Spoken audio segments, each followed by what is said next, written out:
Good evening, everyone. We are here.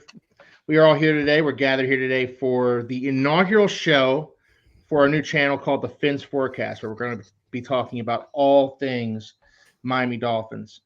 We're all really excited to be here with you guys tonight. We're excited to move forward with you guys throughout the season, throughout the seasons to come. And we're going to get this show started right after this.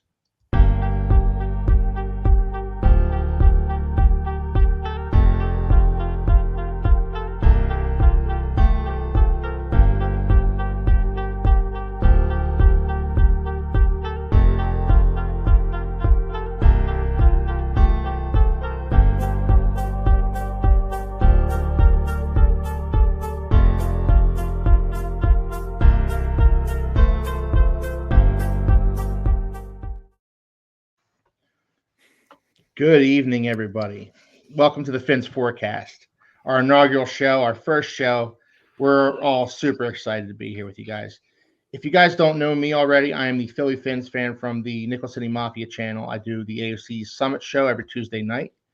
And I branched off and decided to start a Dolphins podcast. I recruited these three fine young gentlemen. And we've been talking for the past couple of weeks now, and we're super excited. I think we're all really on board with this, and these guys are great Dolphins fans, and I love what they bring to the table. So I'm going to introduce them to you because this is our first show, and I think this should start with introductions. So I'm going to start with Josh here to my left, Aqua Ace. How you doing, Josh? Introduce yourself to the world. Yeah, I'm doing wonderful.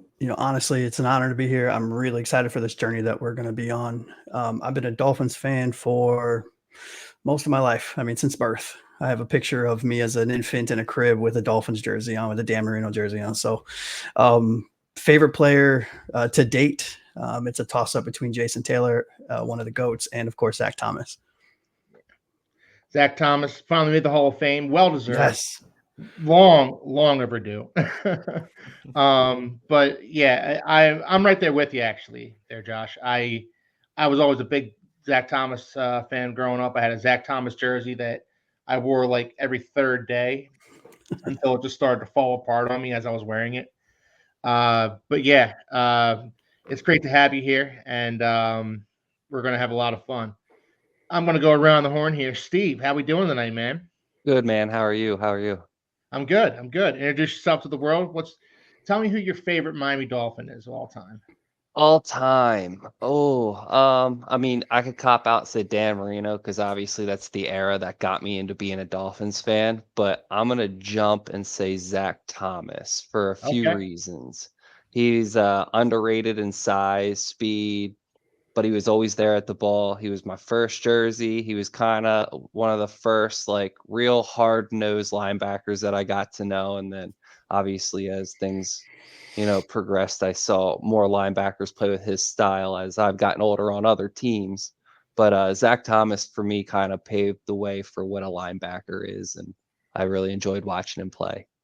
Yeah, you and me. Well, you and me both, man. It's actually, Brian Urlacher was a first ballot Hall of Famer, and I'm not saying he's not deserving, but if you look at their stats side by side, Zach Thomas hasn't beaten like everything except for sacks. When I was saying other players on other teams, Brian Urlacher was who I was thinking of, and then Luke Kuechly after that. Like those guys to me really resembled Zach Thomas.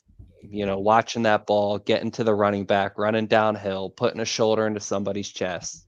Like those were the Patrick Willis too. I mean, but he was just relentless. But anyway. Yeah, but no, I love linebacker play. I love line play. Yeah. I love fullback play. I love football. And you know what? Football's almost back. Now we have Anthony here, who is not unfamiliar with podcasts. So Anthony, introduce yourself to everybody. Yeah, as you could probably see on the screen, my name's Anthony Pinzone. I've actually been podcasting for, 5 years or so now in various formats. I started in fantasy football with the Fantasy Authority. Some of you may know who Matthew Betts is because he's now with the Fantasy Footballers, but he started with us at the Fantasy Authority, so shout out to him. I'm excited to be doing a Miami Dolphins podcast. I tried starting one on my own last year, but talking to yourself just isn't as much fun as talking to 3 other like-minded Dolphins fans. So I'm really excited to be here. Absolutely. And truth be told, guys, I didn't know there were so many Zach Thomas fans. I thought I was like alone in the world. That Zach Thomas was my favorite player of all time. And so not to keep beating that horse, I'm going to go with favorite current player, and I'd say Jalen Waddle. I feel like he's a silent assassin, man. He's playing second string to Tyreek Hill right now, but he is a all-star receiver in and of his own right that just doesn't really get a lot of love right now. I know it recently came out that they were trying to get Tyreek 2,000 yards last year, and that's why he didn't have as big of a season as he had previously. But yeah, man, Jalen Waddle is the real deal. I love his game. Oh, I love Jalen Waddle too. You know, it's funny the first question I asked all you guys when I was interviewing people to help me out with this podcast was, who's your favorite Dolphin of all time? And I'm not saying there was a prerequisite for everybody to say Zach Thomas, but everybody did say Zach Thomas.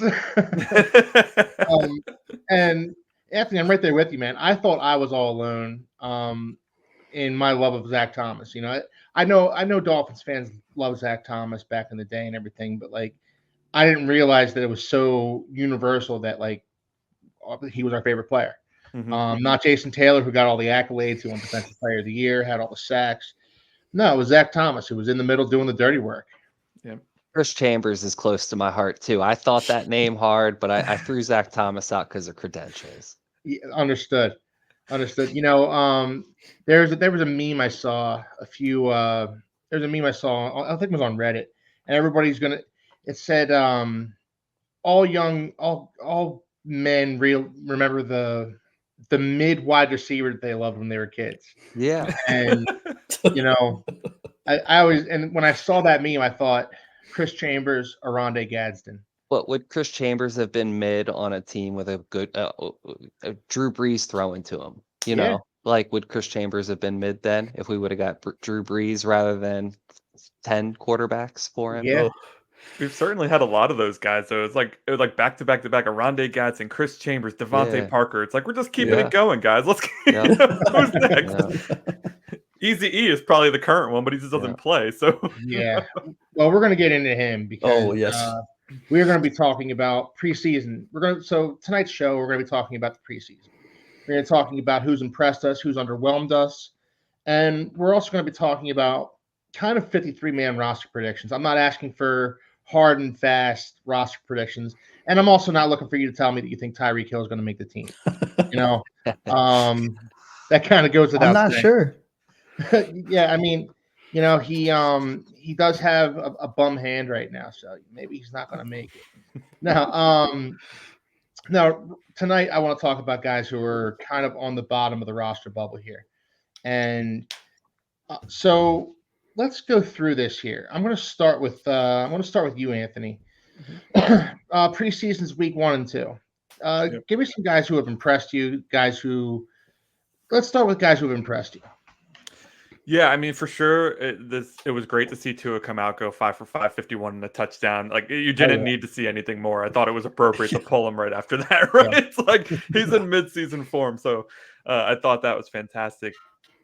Lesser known guys, though, I know there's been a lot of – there was some buzz for Channing Tindall after week 1 when he got a wide-open sack. I didn't understand that. It's like nobody touched him. I don't know why we're surprised. The seas kind of parted for him on that one. Yeah. I really thought this kid Malik Washington, dude, like 6th round pick, he's making the team, man. He came into a stacked wide receiver core. The odds against him as a 6th round pick, I think he's making it. I think he's been very impressive. And if Ezukanma has to be the one to get cut to keep Washington, I think they do it. I think Malik has been really impressive. I mean, you know, he's facing 2s and 3s, but that's all they're putting him up against. So you can only perform against what they're asking you to perform against. And I think he's been electric when given the chance. Yeah, his blocking has been spectacular. Yeah, for a small guy. Yeah. Yeah, I mean, he shows a lot of heart out there. I'll say that. You know, I've been looking for Malik Washington, and I've been looking to see more of him. I've been looking to see what he maybe can do as a punt returner. Yeah. I've I'm looking to see how he does out of the slot. See his quickness, because that's kind of what he showcased at Virginia, right? He showcased all that quickness, had a ton of yards for the Cavaliers last year, and I was really looking forward to seeing what he would do in the preseason. He doesn't have that many catches, but he's always been out there. He's always been working for it. Steve, I felt like he was way more involved in the first preseason game against the Falcons than he was against last week. So I don't know if he was battling something or if the coaching staff was like, we've kind of seen enough, or I don't know what that was about. I think the coaching staff got more guys involved in the second preseason game, so it's easier to kind of become invisible. Like Eric Ezekama, for example, and we're going to get into him, but he didn't play in the first preseason game, but he showcased heavily in the second preseason game, as we all know. Yeah. So Steve, you've watched the games, obviously. Who's impressed you? Well, that River Craycraft catch in the end zone last week in the first quarter, I believe it was. That was. I mean, I don't know what was better, the throw or the catch, but either way, I could definitely get used to seeing that. Storm Duck had a good play. Cam Smith had a great pass deflection. I really hope to see a lot more of him. To be honest, I wouldn't mind seeing a little bit more of him, a little less Cater Kohu. Actually, I might have slipped up. Is Cater? He's hurt right now, ain't he? No, he's fine. Cater's healthy. Mm-hmm. Okay, yeah. I mean, I could. Ethan Bonner got hurt in the first preseason game. Oh, that's who it was. Okay, yeah. So I could definitely do a little less Cater. I'm tired of seeing him get burnt, and I would definitely like a little bit more Cam Smith showing. Just give him a shot, I think that's what I'm more interested in, seeing how this season's gonna pan out with how the preseason went, because I think he had a pretty good showing last week. Okay. So yeah, I'm actually a Cater Kohu fan. I think Cater Kohu was kind of miscast as an outside wide receiver, as an outside cornerback, I should say, last year. When Jalen Ramsey went down, the Dolphins were kind of scrambling. They picked up Eli Apple. He did pick up, but he's definitely.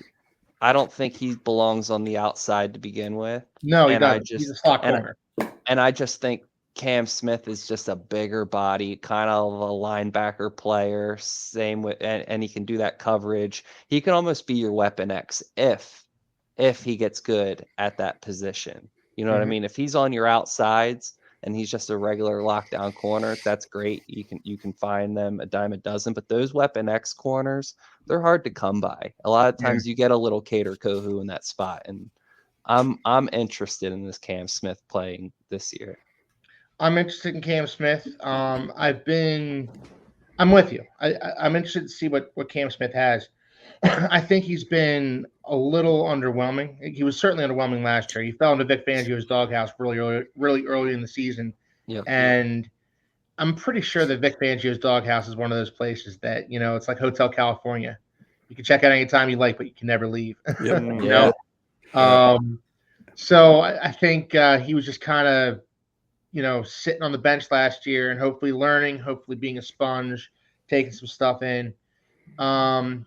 So that was a little low-hanging fruit for me. If I could also give an offensive thing that I really enjoyed to figure out about Miami, I would like to express that would be the fact that Ryan Tannehill should be a Miami Dolphin again. Watching this preseason, I am noticing that if Tua goes down for any amount of time, I have zero hope, or not hope. I have zero confidence. Yeah, that they're going to go anywhere. Yeah, Mike White and Skylar Thompson. We're going to get into those guys too, as far as guys who have underwhelmed. But they've been pretty brutal this preseason. I agree with you there, Steve. Yeah. Understatement of the show so far. Yeah. I knew we were going to talk about it eventually. Yeah, we had to get into it eventually. Oh, they've been so bad, man. I would be extremely happy with getting Tannehill back, just to have on the bench. The fans can get behind him. He knows the city loves him, and he would give us some sort of reassurance that if Tua goes down Tannehill's there. And it's not like we're going to be chanting for Tannehill if Tua throws two or No. three picks in a game. Nobody's perfect. And I think the fan base has been so reluctant to just, man, we just want to win. And we're so used to losing. And if Tua has a bad week or two, it's not the end of the world for us. You know what I mean? We can still get behind him on that. We're not going to be chanting for Tannehill or Tua's head. So Yeah. I think Tannehill would be a perfect fit on the bench. Yeah, I'm going to be Well, let me completely ask you honest this, with guys. all you guys. What's I that, would. Josh? I said I'm going to be completely honest with everyone. I'd rather see Anthony in there than Skylar or Bro, I can do Mike better. White. Let's go. I mean, let's be honest. 38-year-old me is gonna crush it. Let's go. Yeah. I'll have Chris give you a call, Anthony. Now, I'll say this, and this isn't something that I've witnessed personally, that I've ever thought personally, but I've heard Ryan Tannehill's name get thrown out as far as the Dolphins picking him up and becoming their backup quarterback. But I've heard people say that he's not a scheme fit. So what are you guys' thoughts on that? Yeah, I agree with that to an extent. I mean, if you Yeah. look at this scheme, what are the top things that your quarterback needs? He needs to be able to process things quickly, which, let's be honest, Tannehill was never known for a quick processor, right? If we will. He also, the quarterback in this scheme needs to be super accurate with intermediate and short passes. I mean, if he's a great long ball, great, that's a bonus. But that short to intermediate passing is where the quarterback needs to excel. And he needs to be able to fit it in tight windows. None of that is Ryan Tannehill. I think Tannehill likes to use his legs, whereas Yes. McDaniel doesn't really put that in his base. right. But Because I think Tannehill could, or I think McDaniels would have a few plays up his sleeve for a quarterback like Tannehill. I'm sure he would. I mean, Yeah, McDaniel is he's a genius. He's a not running the short guru. genius in my mind. yeah, he really is. So really is. that kind of brings me to, and I didn't intend on talking about this tonight, but now that I'm thinking of it, you guys all heard what Tua said about Brian Flores. What are your thoughts on what? I'm gonna go to you, Josh. We haven't talked to you a lot today. Yeah. Josh, what are your thoughts on what Tua said to Brian Flores? Yeah, give me the hard one. That's cool. Honestly, I think it was. I'm trying to be real politically correct here because I know this is a very sensitive subject with Dolphins fans, but I liked it. I think, I liked seeing this side of Tua, this confident guy who's come out of the stuff that he went through, a better man, a better husband, a better player, a better leader, we could just keep going on and going on. And I think, it's important that, it's important for us fans to understand that he did not actively seek out a way to discuss this. He was on an interview. Dan Le Batard asked him, and he was very candid. And I love someone that is honest and open and transparent. And I think if you look at what Brian Flores' reaction was at his media session with the Vikings, it confirmed everything that Tua said. There was a lot of questions with us fans when it all went down, or some of us fans, when it all went down. Well, is Tua embellishing? Is the media blowing it out of proportion? And et cetera, et cetera, et cetera. And I think his reaction to what Tua said squashed all of that, and understand that it's old school football and all of this other stuff. But I have my own opinions about Brian Flores as a coach. I was not a fan from the beginning. I think he's a phenomenal defensive mind.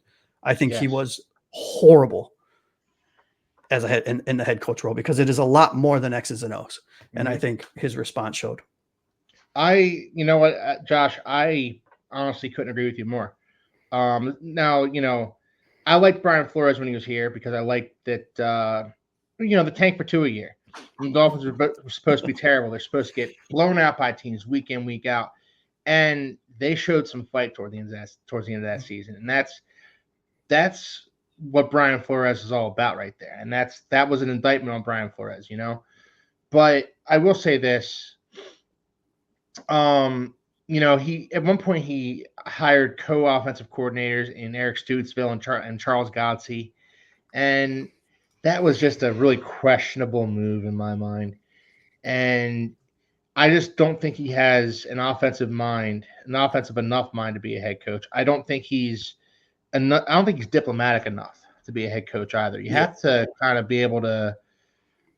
You have to kind of coexist with people in your building. You know, whether it be the GM or the scouting director or your offensive coaches. If you're a defensive coach, your defensive coaches. If you're an offensive coach, that's where I think Brian Flores was Failed. lacking. Yeah. Was lacking as a head coach. Yep. And if I can but add one more thing, yeah, and I think it's very important to understand this piece of it. At least for me, it was when I was doing all of this research into him after the fact and trying to better understand and look at it from both ways, understanding that the truth is somewhere in the middle. yeah, You know, a head coach's responsibility is not just player development. It's not just scheming. It's not just it's hiring the right people.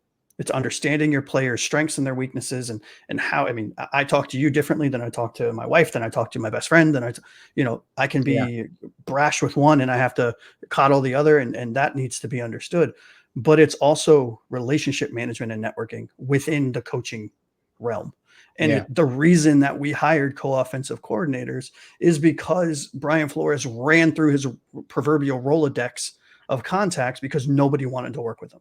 Yep. That's why we ended up with co-offensive coordinators, which is the worst decision you could ever do because you have too many cooks in the kitchen. We end up with Boyer as a defensive coordinator who, sure, Brian Flores was the one that was the defensive-minded head coach, but he's our defensive coordinator. He has no concept of how to scheme zone defensive reads or anything like that. He's sending the house every time and hoping for the best.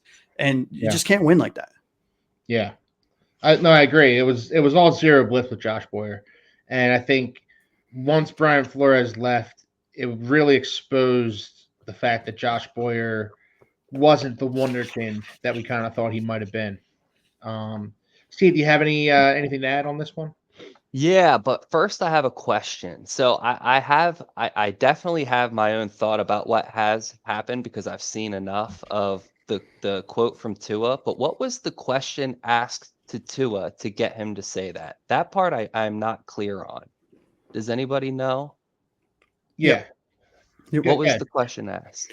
I don't remember the verbatim, right? But essentially, Yeah. Dan Le Batard asked him, said, towards the end of the interview, they were having a really great interview, and I think it was about 35, 40 minutes long.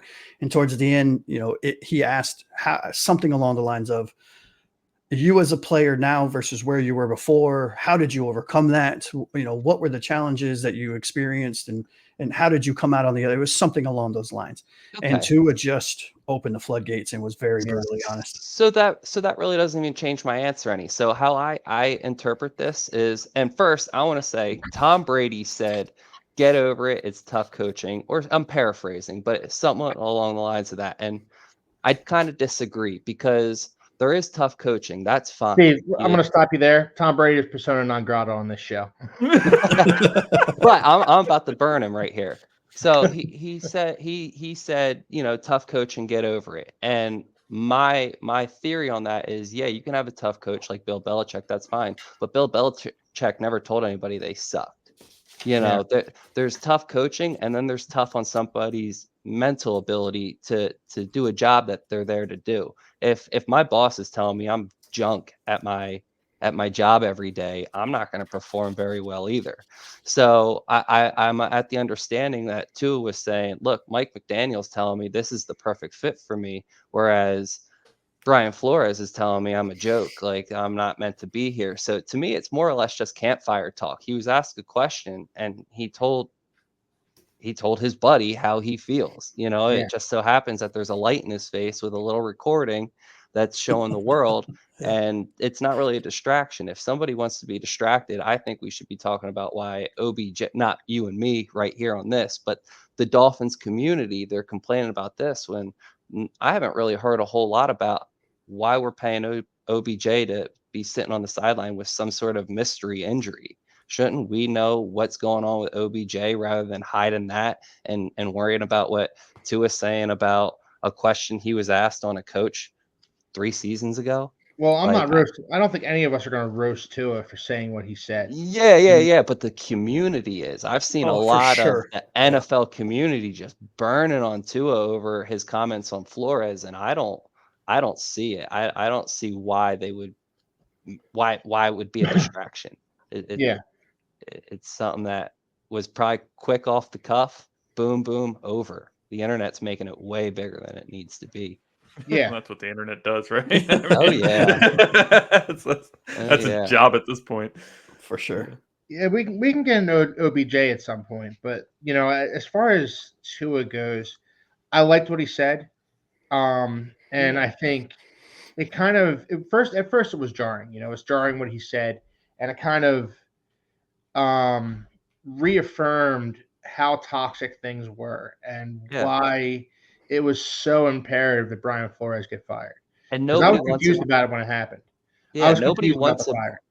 nobody wants a Bill Belichick answer. No, Oh, it was just football, and we're gonna let's talk about Buffalo week 2 or yeah, who so it's just That's the like irony of him getting, of people complaining about it, is because nobody wants the Belichick answer until somebody doesn't give the Belichick answer, and then all of a yeah, sudden it's a exactly. distraction or Exactly. or something like that. absolutely, Yeah. Anthony, Yeah. absolutely. Yeah, You know, and I will let me just chime in here for a second because I listened to Kyle Krabs. I follow Kyle Krabs, Locked On Dolphins, and all of the stuff he did, and he brought up a very very good point. There was a lot of the media, to Steven's point, that was roasting, just absolutely destroying Tua for being candid and being honest and laying it out. And it's tough coaching. Look how soft he is. All this other stuff. It's old school coaching. But when you look at the records of the Bill Belichick's coaching tree from old school coaching, they have an average. And I'm paraphrasing. I don't have it all in front of me, but something like their winning percentage total is like 38 to 40%. So if you look at, and we're talking dating back to all the way, every coach that is from the Bill Belichick old school, very tough minded, hard to, line way of coaching, they don't win because the players don't respond. Now, people look back and they say, well, Tom Brady, and look how successful the Patriots were. Well, Tom Brady was taking pennies on the dollar to bring players in. They had a whole process. They would bring players in on 1-2 year deals. They would have a rock season. They would kill it. They would flip them, get compensation picks or compensatory picks, and just repeat the process because Tom Brady was making pennies on the dollar. And Tom Brady was willing to take it on the chin from Belichick. So because he is unfortunately the greatest of all time, all of the other players fell in line. But that's great for them, but that's not how it works everywhere else. Yeah. I'm gonna end this topic with this. I'm gonna say,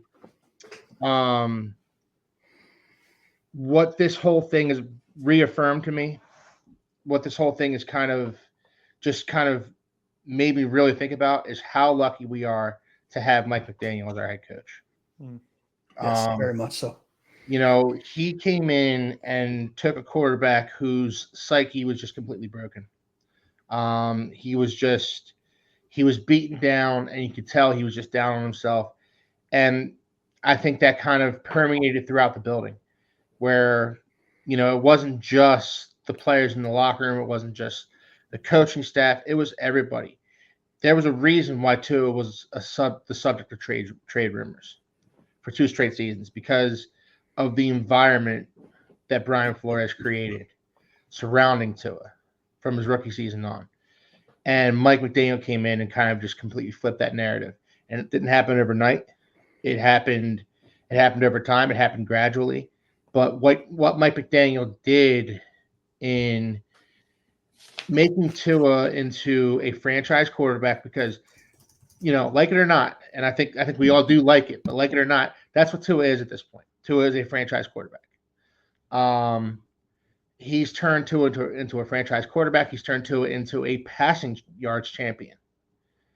Tua is the reigning passing champion in the NFL right now. So let's, just take a moment and just give props to Mike McDaniel, because what he did was nothing short of miraculous in my eyes. Now before I got into before I got waylaid, and this is on me, guys. So I apologize. Before we got waylaid, we were talking about uh, guys who performed well, guys who kind of surprised us in the preseason. I never got your thoughts on that, Josh. So if you wouldn't mind just letting us telling everybody what your thoughts are on that. Yeah, absolutely. I think we obviously pay attention to the flashy, skill positions and the QBs and the running backs and all that stuff. But I'd like to give a massive shout out to a few of the big guys, the big bodies, from Patrick Paul, the rookie left tackle. I think he played outstanding. Obviously, given the fact that he's a rookie, he had some issues, right? He overset some, got beat on the inside, lost to a swim move. But overall, I think he graded out very, very well. He's a big body. He's super athletic. And if he can continue his growth, albeit it's 2 preseason games, we understand that. But if he can continue to show what he showed this preseason so far, I can honestly understand why people are saying that he is the proverbial replacement for Teron Armstead. Jack Driscoll was a free agent signing of ours. He's kind of a Swiss Army knife offensive lineman. I think he should start instead of Liam Eichenberg. I think he's shown what he can and can't do. He's opened up holes in the run game. He's blocked his butt off. And I think it would be remiss if we did not call out our 2 rookie defensive linemen, Chop and Mo. I think both of them showed very, very well in the preseason so far. And if I may, and I know every single one of you guys are going to laugh when I say this, Jason Sanders. Jason Sanders has looked very good so far. He looks I solid. like our kicker. You're not wrong. Yeah, he's looked solid. Aside from that one miss against the Commanders, he's been solid all preseason. And you know what? Being fair about it, he was solid last year for us as well. So Yeah. Now one of the guys that I was hoping you guys were going to mention, you guys have mentioned a lot of the guys that I was thinking of, but one of the guys I was hoping you were going to mention was Ethan Bonner, who played well in his first preseason game. He was out against Commanders with a concussion. So what are you guys' thoughts on Ethan Bonner? Because I'm looking at him more so than Cam Smith, Steve. I'm looking at Ethan Bonner as the guy who's going to kind of come in and be our number 3 cornerback on the outside. If anything should happen to Kendall Fuller or Jalen Ramsey, I think Ethan Bonner is the next man up, not Cam Smith, because Cam Smith he's been hurt a lot this preseason. And during mini camps, he was kind of getting burned a lot. The reports were saying he didn't have the best of mini camps. I think Ethan Bonner is the guy who's going to step in. So what are you guys' thoughts on him? I'll go to you, Anthony. Yeah, I don't have too much to add. He was only in the one preseason game, and I really started paying close attention to him after having the discussion with you guys about this first show, because I truthfully hadn't even heard of him. I was like, who's Ethan Bonner? And it was interesting to watch him learn on the fly, because he did really well.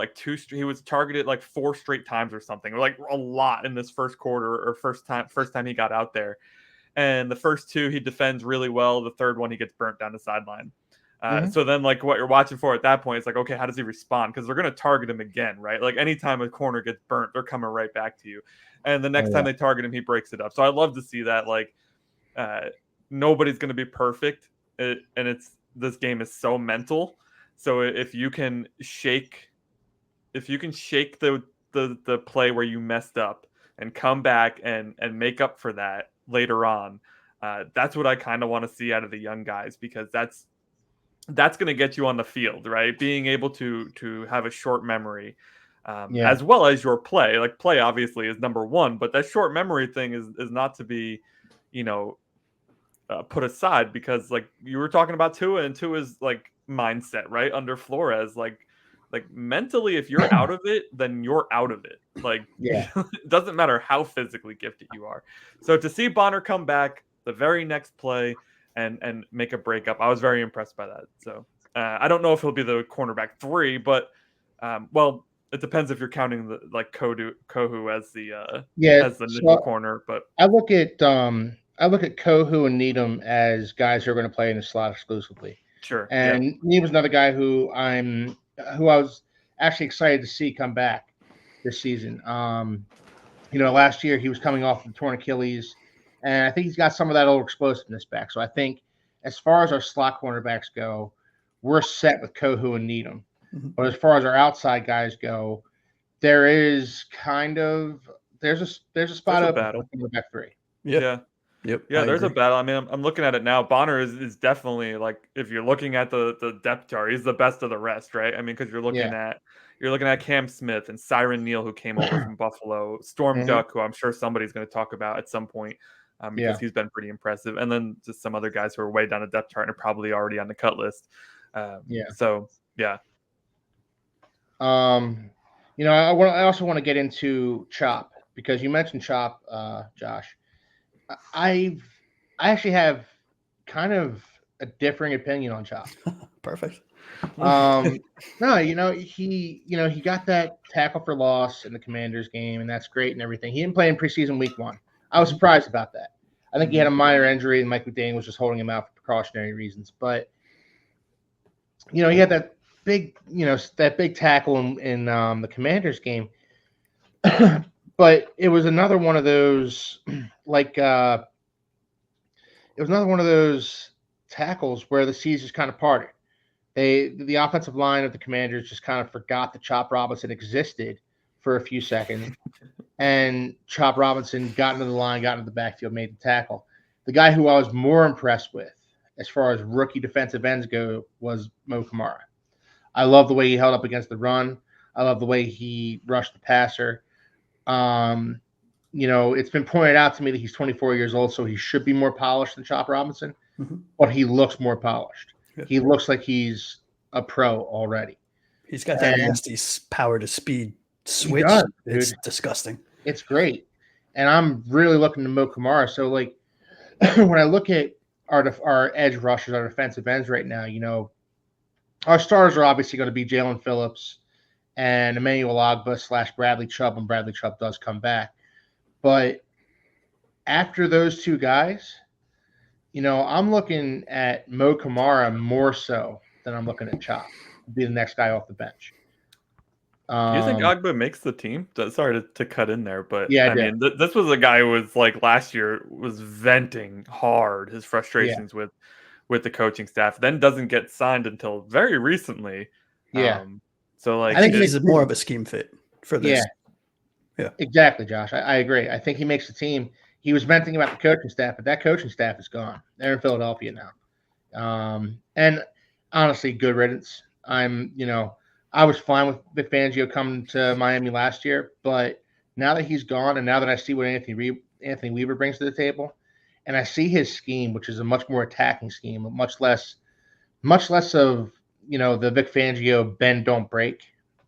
He wants to force you into making bad decisions. Anthony Weaver does, and I love it. I love what he's bringing to the table for the Dolphins this year, and I think Emmanuel Ogbah is a much better scheme fit for that, rather than what Vic Fangio was doing.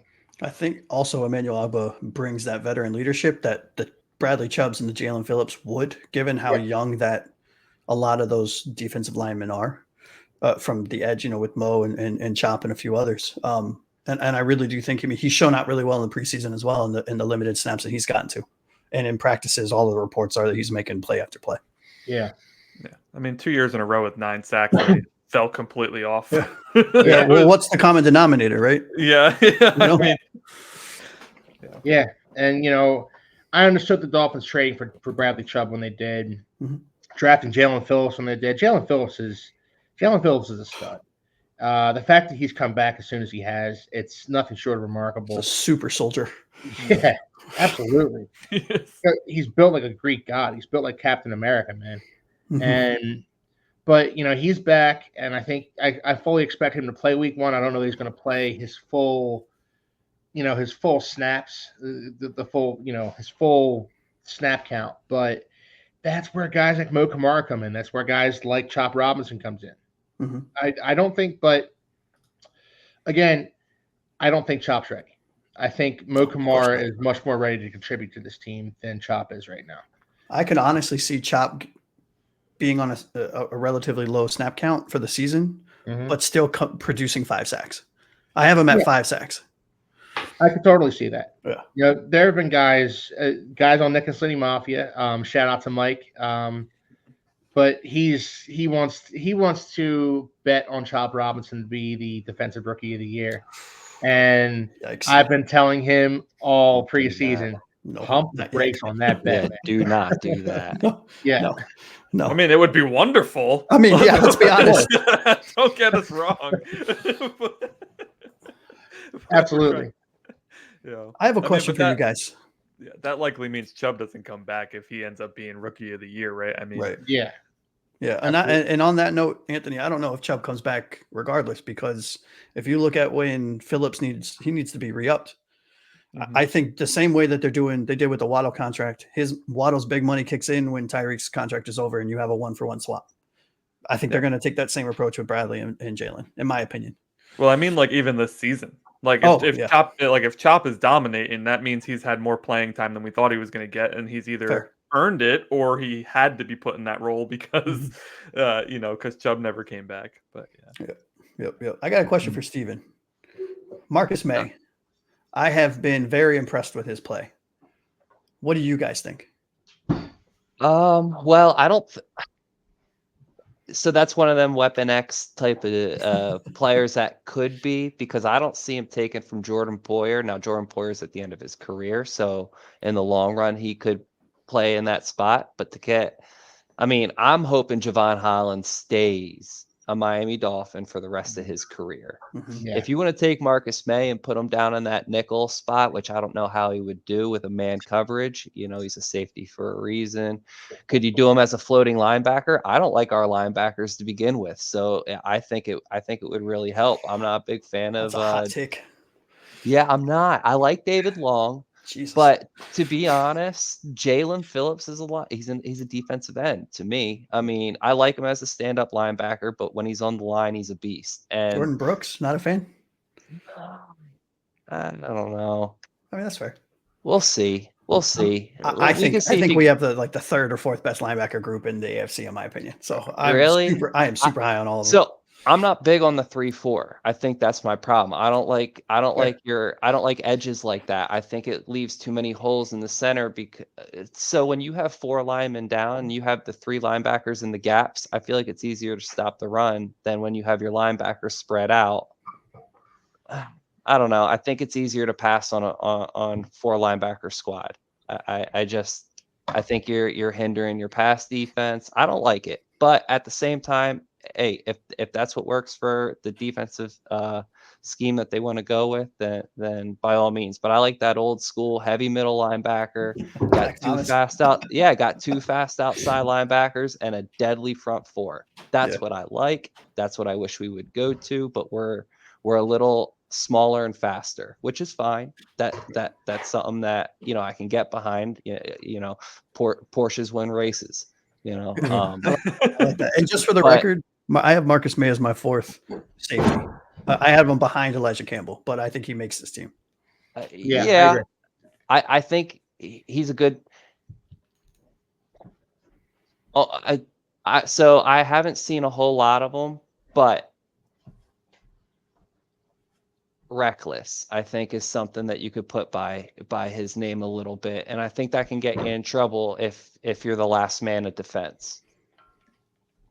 Yeah, he really showed out the last preseason game. I mean, 7 tackles in a preseason game is enormous, right? Because you don't get that much. And that's why I was saying a Weapon X type of player. I don't really want him in my last defense. You know what I mean? I like Javon Holland back there, and I'm super excited for Jordan Poyer. But Poyer's not going to be there forever, so that we will. Hey, I'm a glass half full. I like Cam Smith and Ethan Bonner. Why can't we keep them both? We can develop them both. I have us keeping them both. They're both 6'1". They're both 180 some odd pounds. They're both tall and fast and slender. They can jump, they can catch, they can run. I bet you, if they start playing a defense that fits their specialties and the ball starts getting in some of their hands, you might see that these 2 guys are a little electric. I mean, Cam Smith doesn't have the greatest college highlights, but there's some picks that you can watch when he's with South Carolina taking it home. Like I would love to see that in the Aqua, and I'm a big fan of that. Yep. I'm high on Cam. I mean, not high on Cam. I mean, that's a poor way of saying I'm high on Cam in the context of what he is now. I think he's got a ton of potential. I think the coaching last year, I forgot who said it. Maybe I think it was Anthony. Might have been you. But he was in the doghouse that just wasn't getting out of it. Let's be honest. He was stuck. I like his man play, and if he wants to sit down in the box with the linebacker, or I like Cam Smith's line play. But to go back to Marcus May, with the original question, if he were to eventually fill in for somebody that's hurt, or if we get a real banged up defense, and all of a sudden they have a scheme where Marcus May's playing that kind of roam around in the backfield play, I wouldn't mind that, because we did see he just got 7 tackles. He knows where the ball is going. Yeah, I mean, he's good to have, but I don't necessarily know if I want him covering my slot receivers. I think it's. Sorry, go ahead, Keith. Go ahead, Anthony. I was just gonna say, I think on the same topic, I think it's really important that we see all these young guys tomorrow, because our defensive backfield has been riddled with injuries these past few seasons, and if it rings true again, we need, because we're not getting Marcus May on the practice squad, right? If we decide to cut him, he's getting picked up, right? I love our secondary. I even believe in our second secondary. Well, they're talented as all can be, but like we lost 3 starting corners last year, so we had 3 backup corners playing. I mean, we had Eli Apple in there. Please don't ever say his name. He's another one that's banned from this. I was surprised we didn't bring back Noah Igbenogany after he got cut. I mean, we were in desperate measures. There was a Noah Igbenogany sighting in that last game. Yeah, tackle for loss. Yeah. Say one of our corners goes down early in the season. Do you see us calling back X, or do you think X has completely nixed any return to Miami? I think he still don't have a job.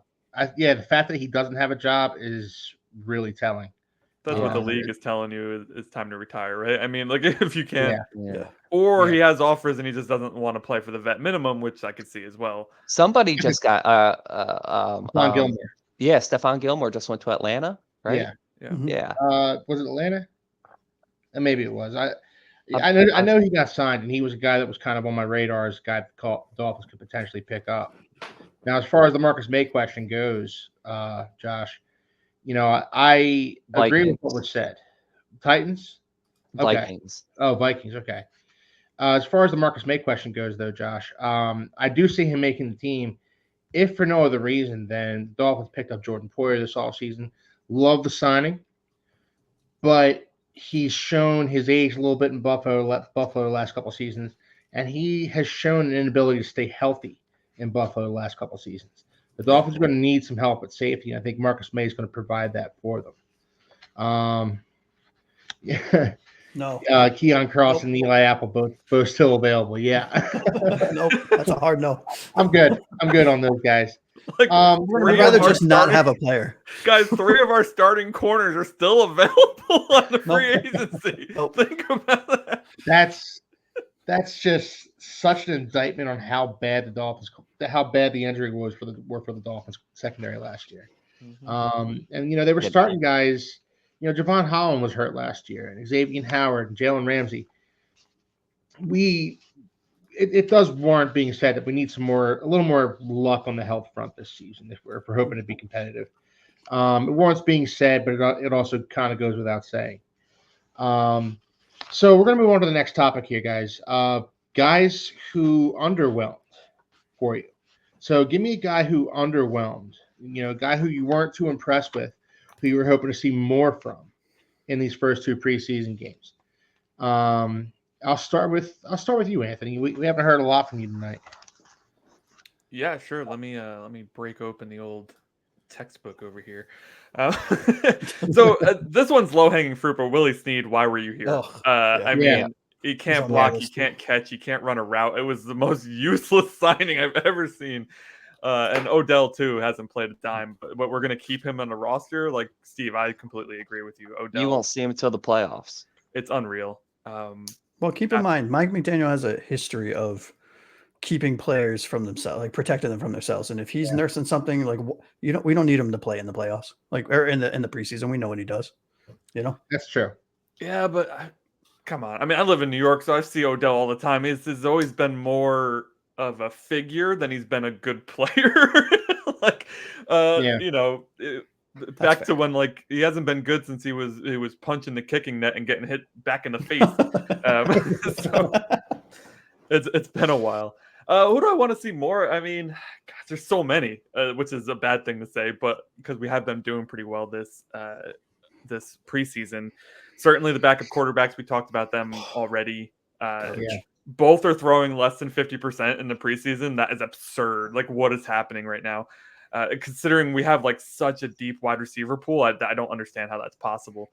And then like a guy I talked to you guys about before we got on the show, who I'm kind of disappointed in because he was talked up in Kansas City a ton and he's been useless here, is Jody Fortson, the freaking tight end. He's huge. He's athletic. He should be Jimmy Graham. Instead, he's nobody. He said he's Mike Gesicki. I mean, our tight end room isn't that strong. You should be able to make this team, but he ain't going to, and that's super disappointing. I think he could be really talented. I don't know why it's not clicking, but yeah, when I look at this list, that's the number one guy who kind of stands out to me as somebody I was excited about bringing in because he was talked up so much, and then he just hasn't. He has like one catch this preseason. It's been disappointing. Yeah, I agree with you on Jody Fortson. I was looking to see what he would bring. I was also looking more so to Tanner Connor, another guy who was kind of an athletic freak coming out of college, and he had a good week. Yeah, he put up against the Falcons.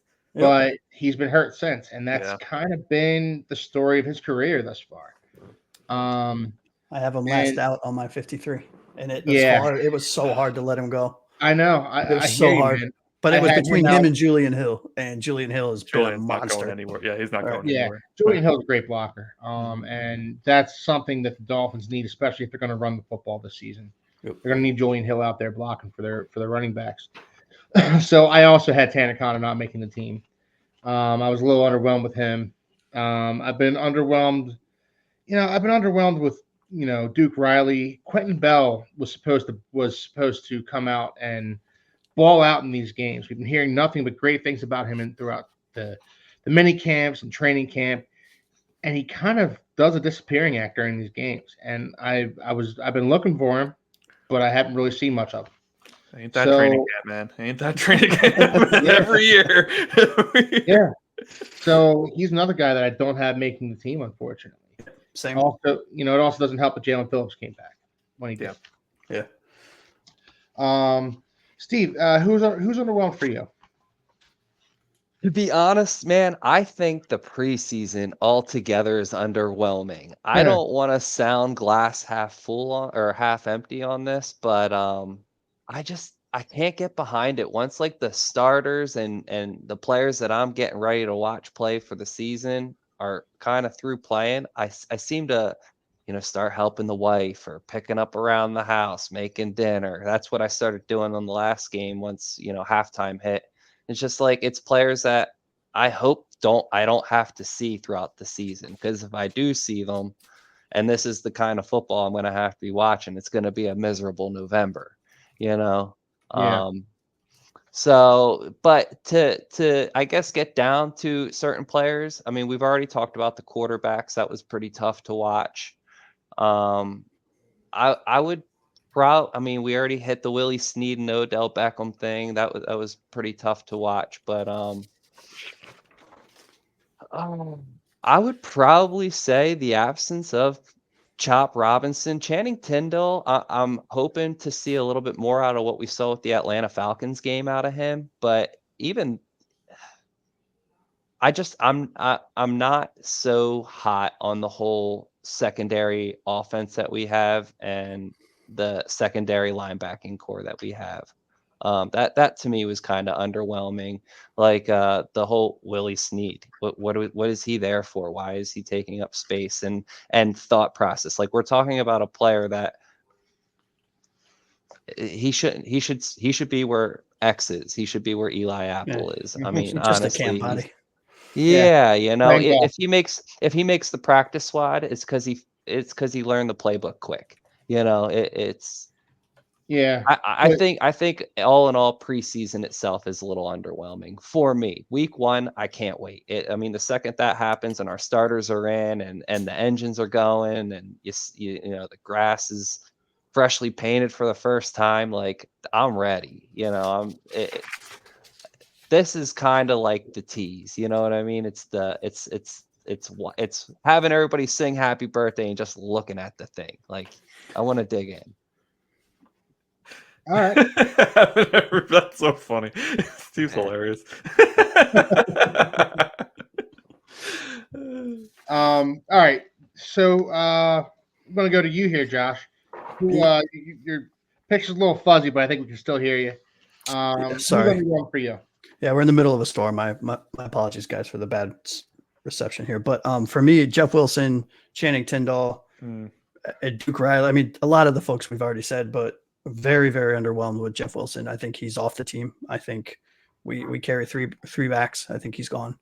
I think Channing Tindall. I think I was so high on him when we got him, by the way. I'm sorry to interrupt you, but I was so high on Tyndall. I was too. It hurts me to say that he's underwhelming because in here, I think he's doing great. But up here, I know he doesn't. No, I'm with you. I personally think, I mean, this is hot take. I think Curtis Bolton makes the team over Tyndall, personally. I love it. Yeah. I love it. I think he played phenomenal myself. I mean, like I said, I wasn't watching a whole lot, but I kept hearing the name. Yep. And I don't think Tyndall makes it to our practice squad. So I think if he's off this team, he's off it. He's gone. Somebody will pick him up for his potential.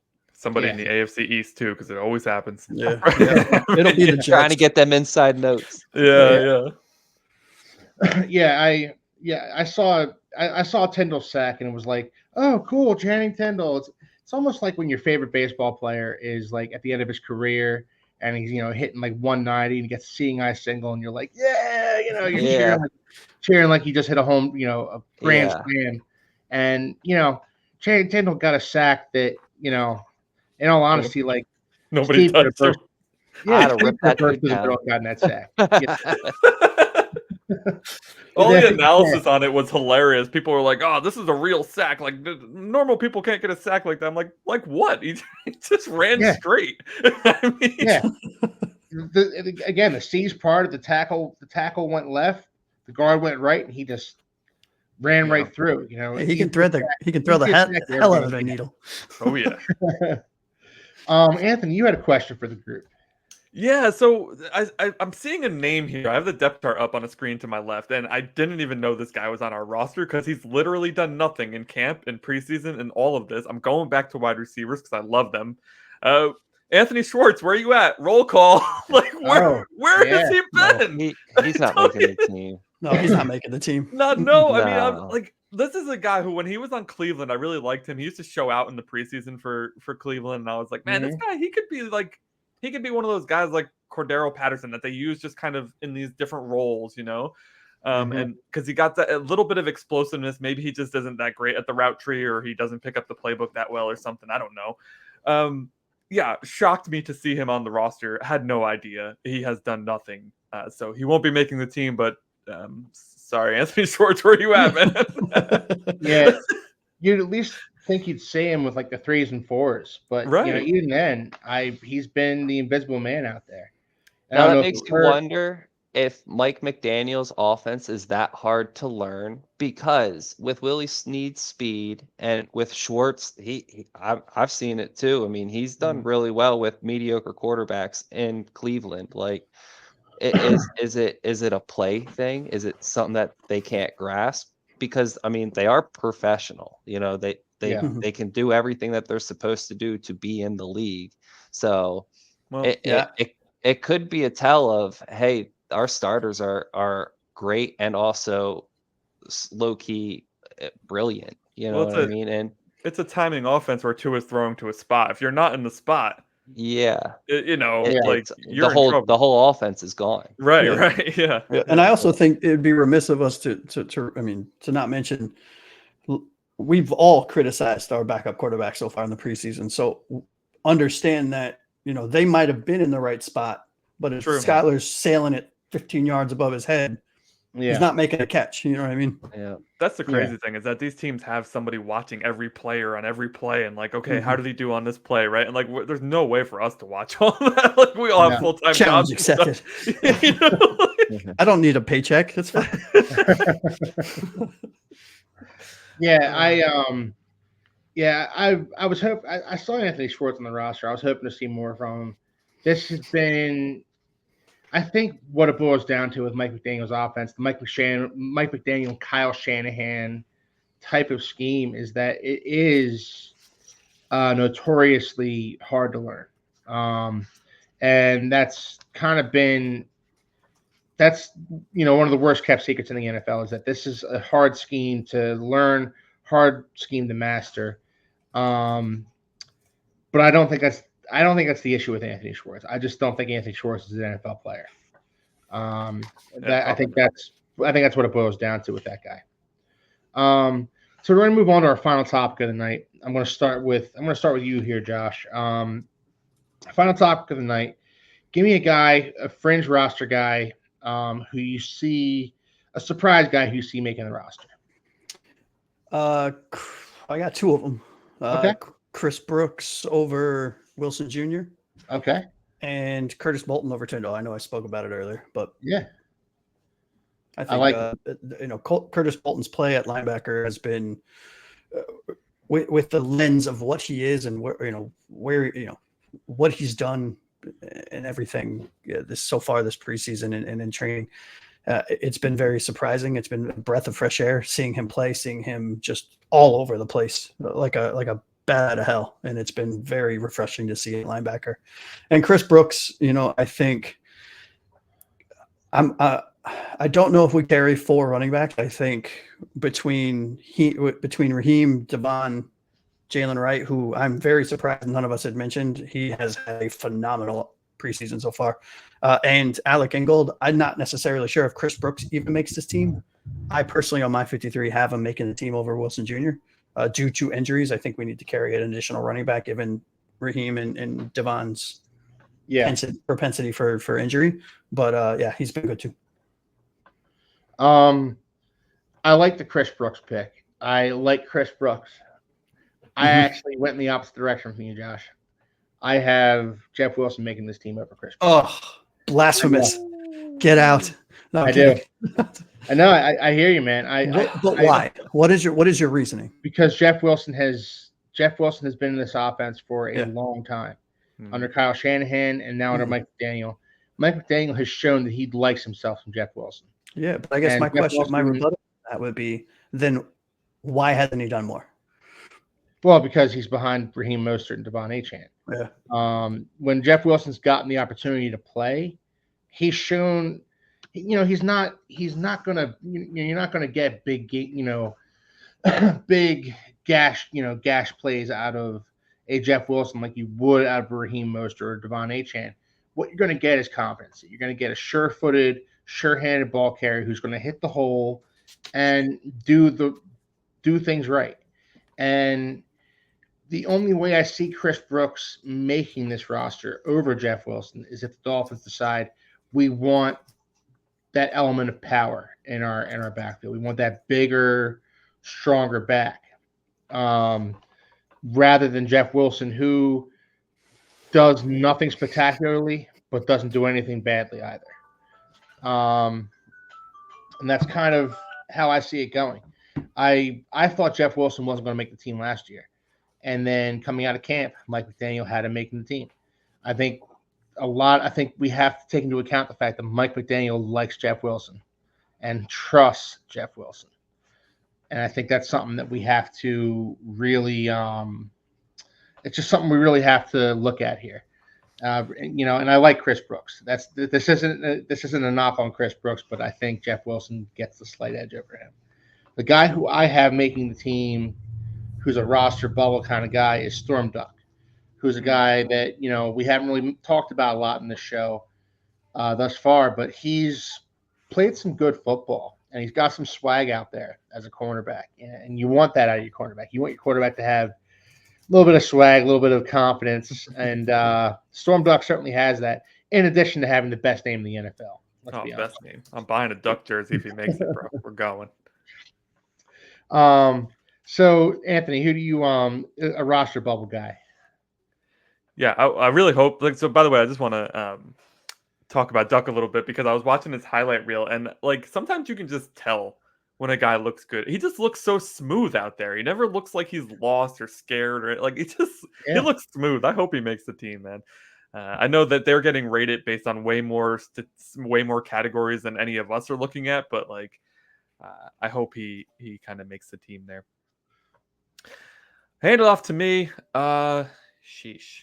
Jalen Wright's not a roster bubble guy, right? No. Jalen Wright's gonna make it. Listen, in our chat, I talked about Braylon Sanders, and I actually don't think Braylon Sanders is going to make the team, and that's kind of sad. And I don't want to just stick with wide receiver, so I'll mention this guy quickly. I actually do think River makes the team. I think River Craycraft has shown enough. He's proven a lot. I was rewatching the game against Baltimore 2 years ago, where we came back against them in week 2. We were down 21 points, and we came back and won that game against Lamar. And River was a huge part of that. I think River makes it. For surprises who I think might not make it, though, I hate to say it, I just don't think Eric Ezukama is making this team, man. I know my heart, Anthony. I know he was highlighted in the second preseason game, but you don't usually want to be the guy highlighted in a preseason game because that means you're on the bubble, right? They are trying to see how you respond, and he responded well. I'll give it to him. He did respond well. He had a good game, but we have a lot of wide receiver talent, and especially if Odell is going to be ready for week 1. I don't see, like, I think they keep Berrios and Craycraft over Ezukama, and I know that Anthony, Sorry, go ahead. What if I told you the Craycraft's going to be out for the first few weeks? He is, but if let's say put him on the PUP, that's still a roster spot, right? I mean, yeah. I think that's what. So if Ezukama makes it through cuts, right, and doesn't get picked up, I could see them then putting Craycraft on the PUP so that he only goes out 4 weeks or whatever it is. Because I think if they put him on now, they're out for the season, right? No, not it's necessarily. It's like some sort of new rule or something. Like they get 4 guys they can bring off. They can put on the PUP and then bring them back off.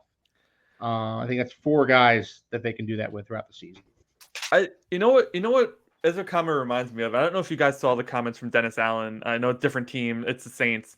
But on their running back, Kendre Miller, and being asked constantly about, like, when are we going to see more Kendre? And Dennis Allen responded with like the most truthful, brutal coach answer in the world.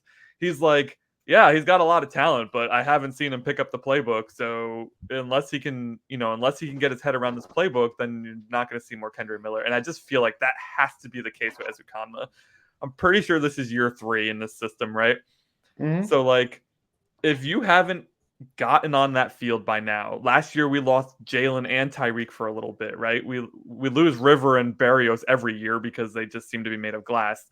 Like, if you haven't gotten on that field yet, I just don't think it's going to happen. So I think Eazy-E, sadly, best nickname ever, is getting the cut. Yeah. Fair enough. All right, I'm going to move on to you. I actually have Ezukama making the team, by the way, Anthony. I have Ezukama. Who you cutting? Who you cutting? Well, I'm not cutting Craycraft, but I think the Craycraft injury it was beneficial to Eazy-E's chance of making the roster. So, okay, that is true. How many wide receivers are we keeping, though? So I have, as my wide receivers, I have Tyreek Waddle, Malik Washington, then I have Eazy-E and Berrios. So I have the Dolphins carrying 5 wide receivers. All right, and then Craycraft's going on. Is he getting cut? Or is he going on? I think Craycraft's going on PUP. On the PUP. That makes sense. I could see that. You know, and I think that's Eazy-E's. That's his saving grace here. Would you agree it's between Eazy-E and Braylon Sanders for that last spot? I would say it is, but I don't think Braylon Sanders makes the team. He hasn't been doing well. I mean, I like Braylon Sanders, but he hasn't. Yeah. Sadly. I think what Eric Ezukama showed in that last preseason game is how explosive of an athlete he is. and if he's healthy, how impactful he can be for the Dolphins offense. And that, and I told you the wide receivers I have the Dolphins keeping, and that's not even mentioning Odell Beckham Jr., who none of us know if he's going to be on the roster on the PUP going into the season. I'd like some clarity on that going forward, but I just don't have any of that. And they asked Mike McDaniel, and Mike McDaniel kind of gave a word salad, evasive non-answer. That's kind of what he gave, and it sucks because I don't know what to. I don't know because if Odell Beckham Jr. makes this roster, I think Eric Ezukanma doesn't, and Eric Ezukanma has been out there doing the work all off season. I hate coming that. back from a neck injury, coming back from an injury at the beginning of training camp. And Odell Beckham, I know he's been working. I know he's been on meetings and everything, but I don't want to hear word salad. I want to hear what's going on with Odell Beckham. Steve alluded to it earlier with Odell Beckham. I want clarity on this whole situation. So just to point it out, our 4 guys on PUP right now are Odell Beckham, Isaiah Wynn, he ain't going anywhere, Cameron Good, who I could see getting cut, and Bradley Chubb, who also isn't going anywhere. So that really only leaves 1 PUP spot open, assuming they cut Good, which is probably going to potentially be River, and that's a great point. So we see teams do that every year around cut time. You'll start seeing all of a sudden IR and PUP starts filling up. So he could make it based on that. But I think if everything were said and done, everybody were healthy, I think he would not make the team. Okay. Yeah. Steve. If I were in charge, I think I would get a little creative here. Now, I am not huge on Quentin Bell for 2 reasons.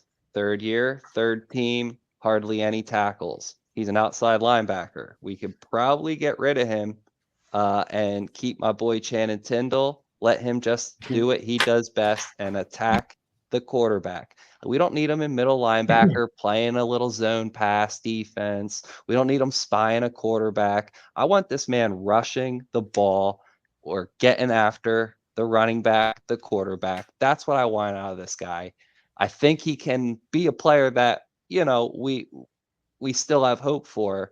And I think Quentin Bell can, kick some rocks, if you ask me. Just haven't really heard much of the guy, and I'm sure you guys haven't either because the man's got 2 total tackles in 3 years.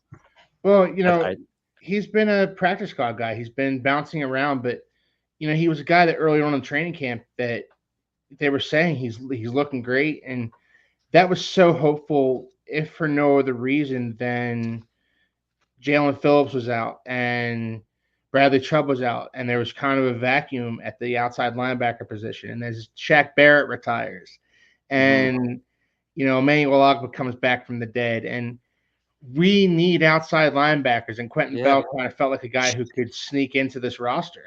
We know Channing Tindall is a downhill linebacker. Like we're aware that he's a run-stopping linebacker. So why not give him a shot on the outside? Just let him just use all his energy and put it right through that tackle and see if he can't put a tackle on his butt, open up a hole for some more defensive players to get in there and stuff a run or force a quick pass.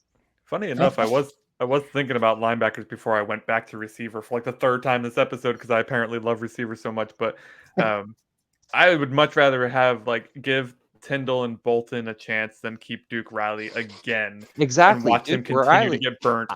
I was going to say Duke Riley and Anthony Walker Jr., but if I'm being realistic with myself, it is Quentin Bell. He doesn't have a whole lot to show. I'm sure he must have been great in college, but I don't have a whole lot on him. And I've seen Duke Riley. He's come up big in some spots, and he's really kind of let me down in others, and Anthony Walker Jr., I believe he's coming. I mean, I can click on it and look, but I believe he's coming from Cleveland. Yes. Am I correct? Yeah. Yes. So, I don't watch a whole lot of Browns football. I'm sure they don't even watch a whole lot of Browns football over in Cleveland, but I'm assuming if you're playing linebacker for the Browns, you can stop you're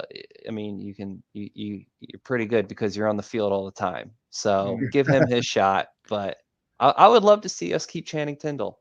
You know, I think I'd like to see us keep Channing Tindall. I don't know that's going to happen. And I actually have Duke Riley making this team yeah, because he's great on special teams. yep. And that's kind of And been his calling card throughout his career. he's been there. He kind of has the system down. If somebody goes down, he's an easy plug and play kind. I wouldn't say anywhere, but he's an easy plug and play if you need him. Oh, well, trust me, he frustrated the hell out of me last season when Jerome Covering Baker running went down. backs, dude. When Jerome Baker went down, I was screaming at the TV. There was a series against the Ravens. There was 3 plays where Justice Hill ran a wheel route out of the backfield, and Duke Riley took the same wrong angle on all 3 of those plays. Yep. And it was like, We watched it together. yeah, we did. I remember that game. I mean, you can't miss him because he's out there with like the blonde hair streaking out the back of his head. Yeah. And He's it's constantly, fun.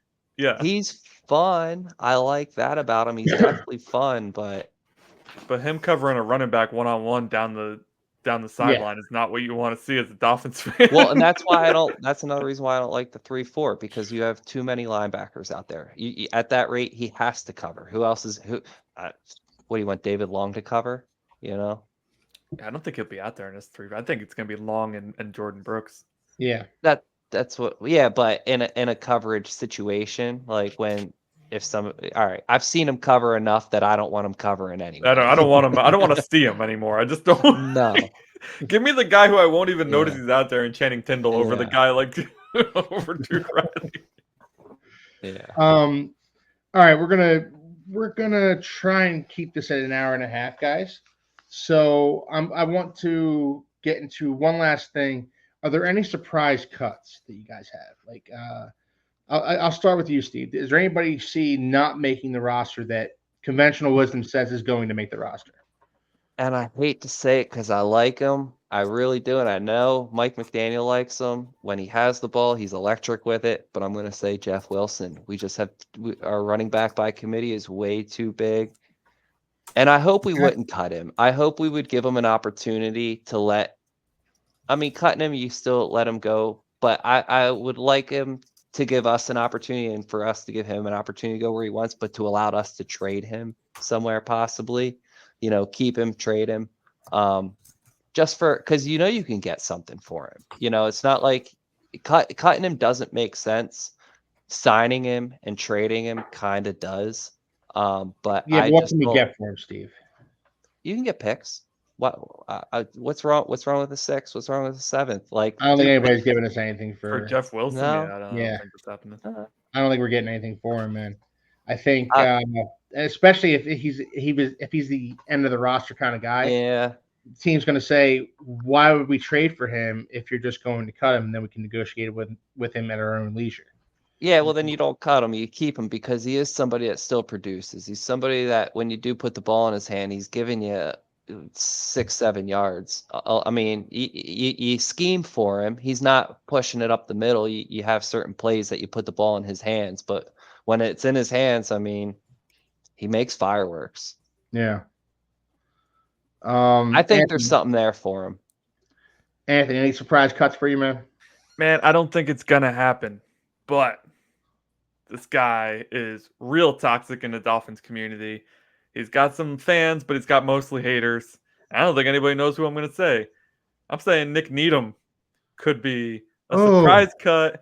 If they think they want to get younger at this position, they want to keep Cam Smith, Storm Duck, they want to keep the 2 guys the guy they added in Siren Neal.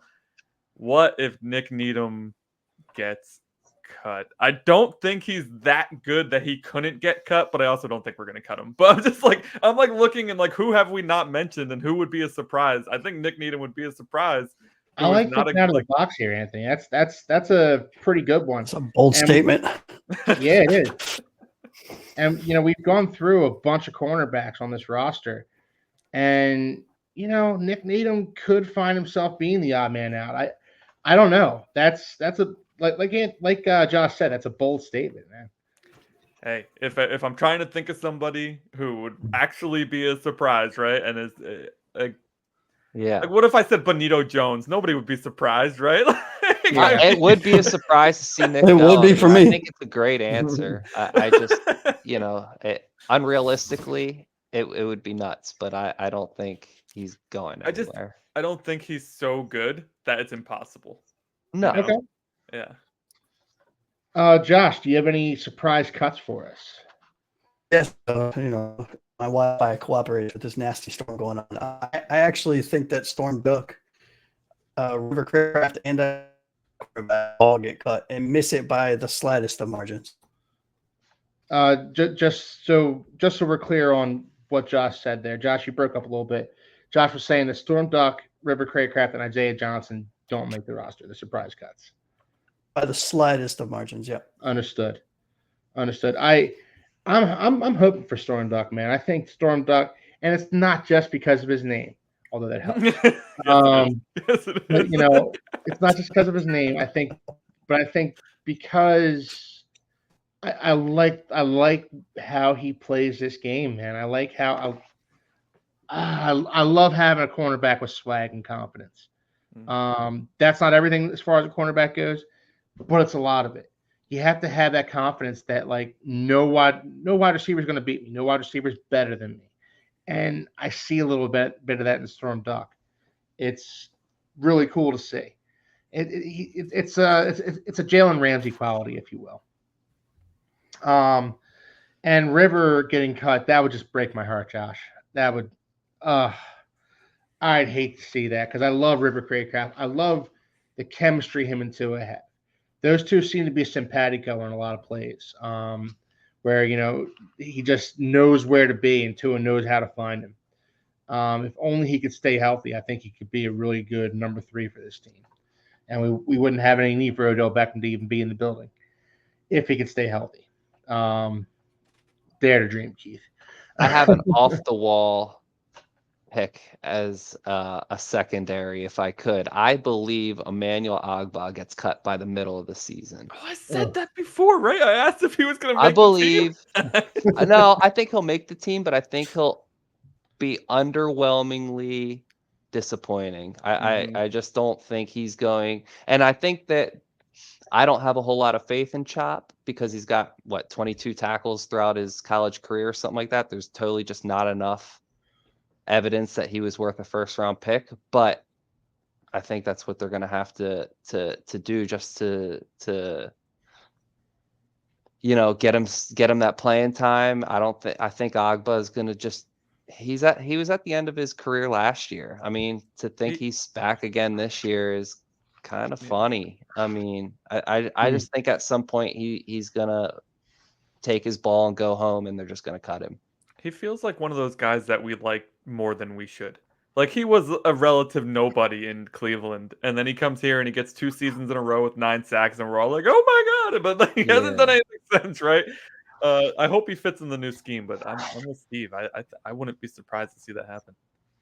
Yeah, I suppose I would agree with you, Steve, with one caveat. Bradley Chubb and Jalen Phillips have to return to form in order for us to feel comfortable moving on. 100%. And that's why I'm saying middle of the season. You can't do it now. You don't have the line. But if Jalen Phillips proves that he's 100% and it looks like he's ready to fire on all cylinders, but we don't really know how players are going to respond to that kind of injury. That was his Achilles, correct? Jalen Phillips was Achilles and Bradley Chubb was ACL. Yeah. Sometimes I get them flipped back and forth, but I mean, we haven't really seen too many players coming back from Achilles, and it's a relatively new injury that I'm just kind of witnessing, and I think Aaron Rodgers kind of made it popular in a sense that we're kind of seeing it a little bit more. But I'm interested to see how he comes back, and if he comes back, firing like he was, and we got Chubb kind of not having to nurse that knee and playing like Chubb plays. I think that with an Achilles, Steve, I think with an Achilles, it's gonna be a full calendar year before he regains his explosiveness. I think that's just how the Achilles works. And we saw that with Nick Needham. Nick Needham, Anthony, not a fan, clearly. But I didn't say that. no, I was kidding, man. I was kidding. No, but like Nick Needham tore his Achilles 2 years ago, and he didn't look like himself last season. He didn't have that same explosiveness. But I saw him drive on a ball earlier on in the preseason, and it looked like he had that explosiveness back. I think it just takes a little bit for it to come back. Now, Jalen Phillips is a different breed. He's a different kind of person. We've gone over that already. He's built different. So I'm not counting him out. I'm not going to sit here and say that Jalen Phillips is incapable of coming back and being 100% for the Dolphins this season. I just think it takes a little bit more time to regain his explosiveness. I think same's going to go with Bradley Chubb. It's going to take a little bit of time for him to regain that old form. In the meantime, we're going to need Emmanuel Ogba. We're going to need all the edge rushes we can get still. So, I would agree with you, Steve, if